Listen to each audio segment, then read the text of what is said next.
ఇప్పుడు ఎక్కడికి వెళ్ళాడు? ఏ సందులో ఉన్నాడు? రావాలి కదా ఇప్పుడు జరిగేటప్పుడు. డిప్యూటీ సీఎం నేను మీతోనే ఉంటాను, వాడు బాధ్యులు మత్స్యకారులను మీ సోదరులను అని సాంకలు పట్టించాడు కదా. ఎక్కడికి తమ వచ్చాడు? ఇప్పుడు ఎక్కడికి వెళ్ళాడు? వాడు లెక్కప్పుడు ఏం పీకుతున్నాడు? ఎక్కడ ఉన్నాడు? రావాలి కదా. ఇప్పుడు తీర్మానాలు రమ్మని తొందరలోకి ఎంత ఆడుకోవడం చూపిస్తాం. మత్స్యకారు పవరెట్ వెళ్ళి ఇక్కడ బట్టలు వేసుకుని రావడం కాదు, నేను బోర్డు తీసుకొని రమ్మని ఏం కాదు. ఎవడేం మత్స్యకారు తెలుస్తుంది. మా 50 ఎలా ఉంటుంది. మేము పిల్లలతో బుక్ చేసి వస్తామో రామో వచ్చే వరకు తెలీదు వాళ్ళు ఏమవుతారో ఏం పోతామని. ఈ రోజు డిప్యూటీ సీఎం ఎక్కడున్నాడు? మీ మనసులో మీతోనే ఉంటాను, మీతోనే సాగుతానని చెప్పిన సీఎం ఏడు ఎక్కడున్నాడు? ఒక్కడు రాను వచ్చి బోటలు తీసుకుని వెళ్ళిపోతున్నారు. ఇంప్లిమెంటేషన్ వచ్చి అర్థం వచ్చి వాళ్ళు ఏడుంటారు. ఇప్పుడు లేని బాగోటి ఎక్కడికి ఇంకా మీతోనే ఉంటారు. రమ్మని బోటుకి ఇప్పుడు ఎగిరినందుకు రాయండి. అతను బోటుకి నా బోటు తీస్తాను. ఎవడు ఎంత బోటు కూడా మత్స్యకారులతో తెలుస్తుంది.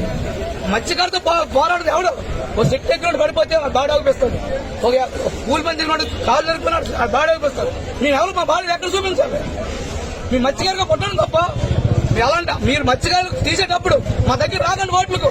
మీరు ఎవరు తప్పించలేండి వెళ్ళి. మత్స్యకారులు అనేటప్పుడు మత్స్యకారులతో మాట్లాడాలి. మీతోనే ఉంటాను, మీకు గుండెలో ఉంటాను. గుర్తుంది ఏడు ఎక్కడుంది? 6 బ్యాగులు పోయాయి. ఇప్పుడు ఎవడో స్పీస్తున్నాడు.